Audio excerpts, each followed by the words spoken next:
Today we're going to be looking at UAD Console, which is the companion software with Apollo interfaces. What is happening, folks? Thanks so much for joining me back on the channel again today. So happy that you guys have been enjoying the content that I've been posting here, and it means a lot to me, so thank you. My name is Steve Kinney. I'm an engineer and a producer. Today we're going to be taking a look at UAD Console, which is the companion software that ships with Apollo interfaces. If you're new to the UAD platform, check out my Console Classic Sessions pack. They're available now. If you want no hassle dealing with this software that we're about to go over and you just want to get great sounds right out of the box, this is a great way to do that, and it's incredibly quick. You just click a button and they load right up. I tested these presets across a variety of mics, so you can be sure that it's going to work with whatever you have at home. So before we get started, please subscribe, like, and leave a comment below. I've been having a blast making these videos for you, so definitely let me know what you want to see next. Oi, real quick. Before we go any further, this video is going to be a little bit longer than the last videos, only because this is a very in-depth topic. So, if you want to skip forward to a certain section, my editor has put in the chapters, so you can just fast forward that way. And also, my editor doesn't know what some of the technical stuff is, like a low-pass filter or a pad. So if you're in that same boat, I'm going to make a new video on that in the near future, so stick around. All right, let's go. Before we learn the software, we need to have a really good idea of what the hardware is like. And we're just gonna make a quick comparison between the Solo, the Twin, and the rack mount interfaces. Every Apollo interface is going to have some form of a high-Z input on the front, a headphone jack on the front, and then on the back you're gonna have your mic pre's and your monitor outputs, as well as the connection to connect to your computer. After that, they're going to have buttons for input selection, high pass filter, 48 volts phantom power, a pad, phase button, and then a stereo link button. And then you're going to have a preamp and a monitor button. Additionally, the rack Apollos as well as the Apollo Twin have the added ability to have a talkback. On the rack edition, they also have an assignable button, two assignable buttons actually, and then a final button for changing your metering, so you can monitor the input side as well as the output side of your hardware. So overall, they're quite similar there. Now, the reason that I wanted to go over the hardware is because the hardware also heavily corresponds with some of the buttons in the software. For example, you can control certain parameters via these buttons. So I wanted to make sure that we kind of went over that first, so when we look into console, you know what I'm referring to. Just wanted to interrupt one more time before the video is over. If you guys would like to work with me one-on-one, I offer mentoring, I can do producing, mix and masters, as well as just being a session guitar player. So if you'd like that, just reach out to me. There's an email in the description. So let's jump into console.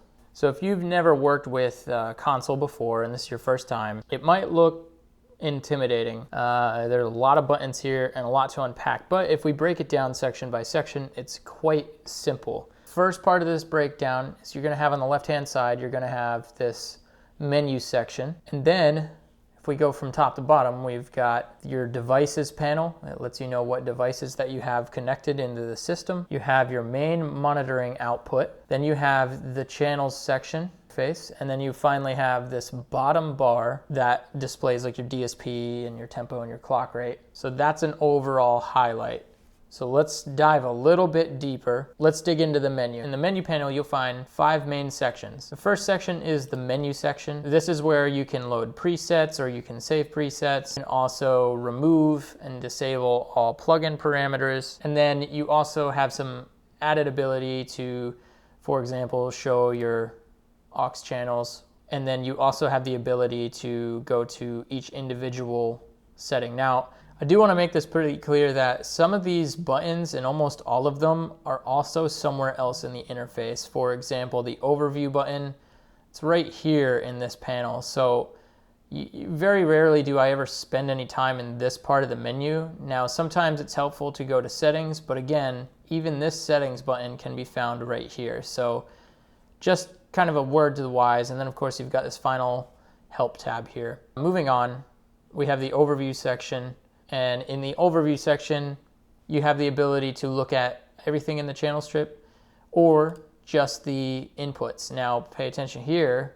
So you'll see the unison and these buttons that were located on your device right here, you see them right on this input control. And then if I go to the overview, all of those same controls are just right in this little tiny box. You still got 48 volts, the high pass filter, phase reverse switch, and the pad. That is all right within there. Then everything on this inserts tab can be located in the inserts tab. And then you also have an added ability, which I'll go over in a second, but you'll have an added ability to do record enabled or monitor enabled insert effects.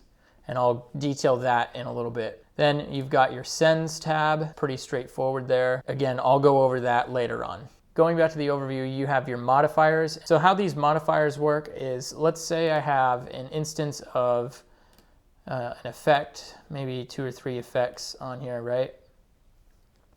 And let's say I wanted to get rid of one of the effect. I could hover over the name and hit the minus button, but sometimes that's hard to do, especially if I had a ton of them. What would be really easy to do instead would be click remove, and then I can just click on them, deselected and removed really quickly.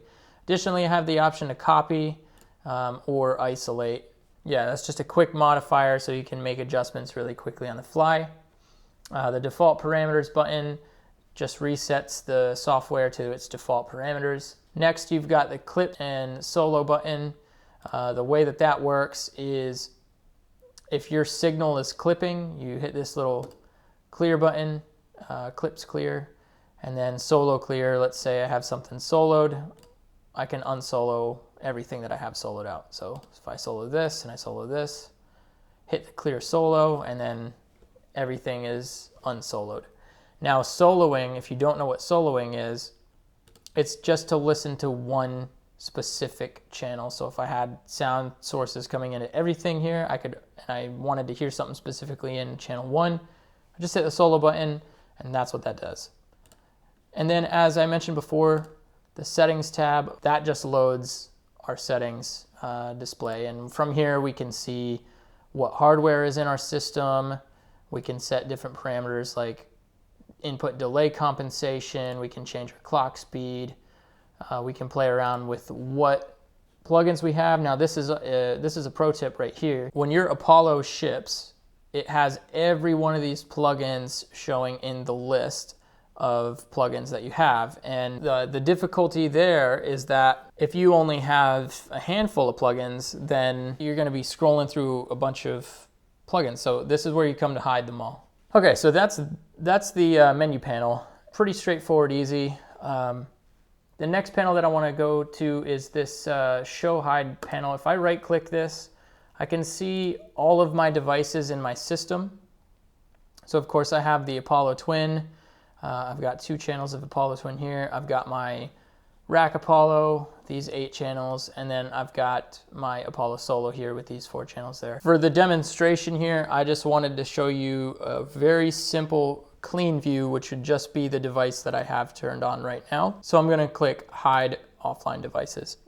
And now we have a really clean interface here to look at so I can show you how to use this. Now let's jump over to the right side and look at this main monitor panel. In this main monitor panel, of course, you'll see your metering, and then the next thing down is insert effects. So if I say, let's go back to this example where I had, let's say, like a delay, and then I had let's just throw on a compressor, and I want those effects to be recorded on the way into my DAW while I'm tracking.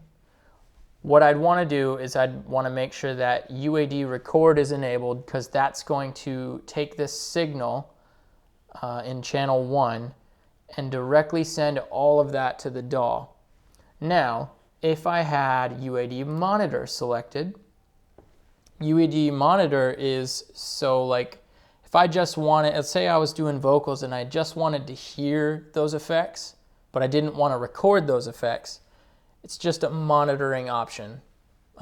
Quite helpful for doing vocals where you might not want to commit to having those effects with your source. Then underneath that, you'll have the option to show your aux channels and show your control room. Me personally, I really like having this up here. I have it up all the time, but some people don't like it. You can just simply get rid of it. You don't need it up there. I find that it is helpful, especially when I'm tracking somebody else on my Rack Apollo, because I'll have the ability to have my talkback function and I can change the dim amount and things like that. But if it's just you by yourself, you don't necessarily need that. And then with the aux control, I'm going to show you how to use that in just a moment. Then underneath that, you'll have your cue outputs, and these are used to build your headphone mix. Again, if you have like the Rack Apollo, you have multiple in-outs for the headphones. You can build a mix for whatever artist you're working with and then build an independent mix just for yourself. I usually just like to hear what they're hearing, but again, that's just me. Anyway, moving on, you have your output options. You can mix in mono. A lot of people recommend mixing in mono. Sometimes it can be helpful to spot any weird phase issues, but again, we won't go there. And then of course you can mute the output. Now, one really quick tip, right? And this is where we're going to start to see why I explained looking at the hardware first. If you look at the bottom right corner where you see monitor, as I roll this dial up, you can see the software corresponding to what I'm doing.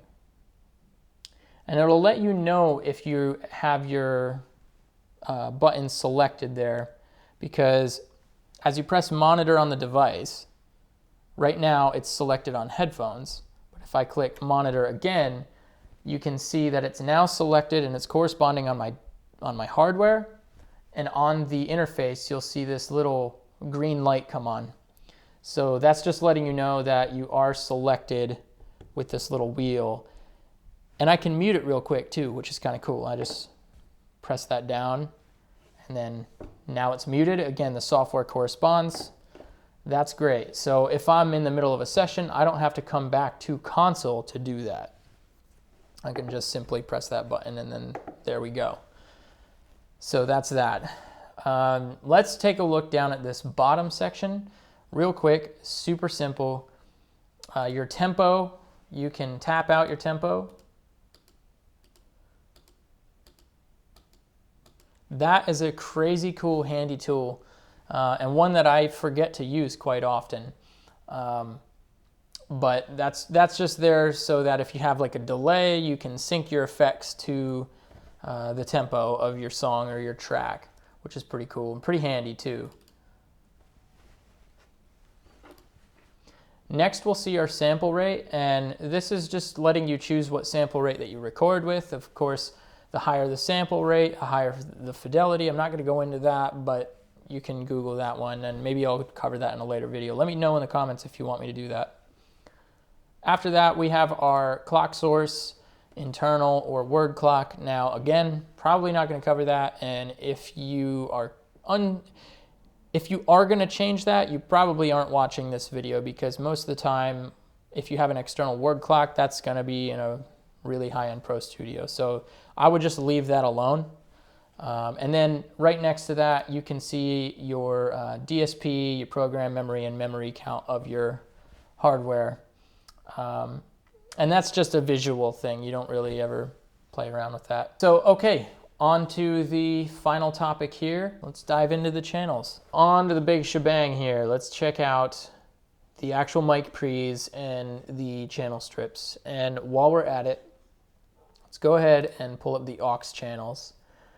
Now, I first want to start out by explaining what the aux channels are there for. The aux channels are there for monitoring effects. I'll show you how to use those in a second, but the most important takeaway of the aux channels is that you can actually record those into your DAW as well. In my Console Classic Sessions pack, I actually utilize this, and it's a great way to save on DSP. I mentioned that in a previous video as well, which you should be able to see on your screen right now, with tips on how to save DSP. So check out that video on how to save on DSP, and let's move on to the next bit. So in the Input tab or in the Overview tab, you have the ability to load a Unison plugin. Now, a Unison plugin here would be like a preamp or a guitar plugin. So you have the ability to load up something like a Marshall Classic like a Marshall Classic amplifier. Now getting back to the hardware side of things, right? If I hit the preamp button, which you should be able to locate on your Apollo, if I hit that, now you see the meter turns orange, and I can change the gain on that channel. Now you can see this in two spots. You can see this on the main section of your input, or you can also see it on the amplifier as well. And then of course, if I was working with a guitar, I could always change, you know, it's just an amp at this point, so you can change your EQ on it and tweak it to your liking, and you can do a couple more things, like change your input, or you can do this little old school trick that they used to do with these plexis where I think they call them jumping. But yeah, so let's load up a mic pre and show you how to do that real quick. If I pull up, let's say we load up a Neve 1084. Same thing here. I can change my gain. You can see that all right in there. Pretty handy, pretty cool. And then of course, the next part of that is I can also adjust a few other parameters by holding down. So if I hold down, now you see it's highlighting what parameter I'm controlling. If I press it again, now I can change that parameter. Now I can change the output parameter, the trim. And then it'll just cycle through those, which is pretty cool. Pretty handy, and it kind of gives you that old school console workflow kind of thing. So pretty cool. And then if I wanted to escape out of there, I hold it down, and now I just go back to normal, and I can choose my monitor. I can choose my headphone monitor and change that as well. Earlier I spoke about the UAD record versus UAD monitor. So let's say that I have this analog unison mic pre on, and then I throw on some compression because I'm doing vocal or even a guitar. So let's throw on LA2A. Now while this is on, I can change the settings however I want. And if you can look at it like this, if you were thinking of it from, if you follow my mouse as a signal flow, your microphone is coming into the Neve, out of the Neve and into your DAW. Then simultaneously, it's also going into this LA2A and then out into your headphones for monitoring. And that's under the UAD monitor signal flow. If I switch it to UAD record, what would happen is your signal comes into this channel and it hits the Neve, then it goes into the LA2A, and then it goes into your DAW. And so that's a really important distinction to make, because now I'd be able to save on DSP. If I like the way that my signal sounds with the processing on, I can just leave it that way. Now let's say I'm doing this vocal and I also want to add in an effect. There's a few ways that you could do that. Now you could load a reverb. Let's just throw something on here real quick. So I could throw on this Lexicon 224. It's one of my favorite reverbs. If you don't have it, you should totally check it out. So I can load this on here, and you'd want to make sure that your settings are where you want them. But if I just only want that on there to monitor, of course you could keep this on this UAD monitor, but what happens if you want to keep the compression that's in this signal workflow? Well, that's where these auxiliary channel strips come into play. So what I could do is I could either load up that same reverb here, or I could just simply drag this over here. But the problem is that we don't have the signal hitting that just yet. So what do? What we do is we come down to this send, and now I can send this signal over into this auxiliary, the corresponding auxiliary. So if it was on auxiliary 2, right, I just want to make sure that I'm sending it to auxiliary 2, which you can see right there. So that's as simple as that. And then of course you have your little pan tools, you mute it, pretty straightforward. Then you have your Q output. You could send it directly to a headphone if you wanted to build your own separate headphone mix. Pretty handy. And that's how that works. Now, I did mention that you can record, manually record these auxiliary channels. So if you wanted to print that reverb sound in your DAW without using extra DSP later on, this is a huge tool. And again, I show you how to do this in that other video on how to save DSP, which you can check out now. But to just explain it, we're gonna look in the settings tab. And let's go. So if I go to the IO matrix from here, and this is just on the default setting. So if you have the Apollo Solo, this is what it's gonna look like. And I think that Apollo Aero is gonna be the exact same way. This is how it's gonna look. So you have an input list and then you have an output list. Your output list, you've got these virtual outputs, which I'll get into that at a later time. But you've got your headphone, and they're named here as well. So you've got monitor left and right, which is corresponding on the back. Then you have your headphone left and right. And then again, those virtual left and rights. That's for your DAW to see. And what that would do is if you chose that as a output from your DAW, it would come back into these virtual strips. And the only thing those virtual strips are really used for is for monitoring on like MIDI effects and stuff like that. They explain that in the manual. More often than not, you're never going to need to do that. So getting back to this settings. So you can see right here on your inputs, you've got, let's see, auxiliary 1 is listed right here. Auxiliary left and right, 1 and 2, would be input channel 7 and 8.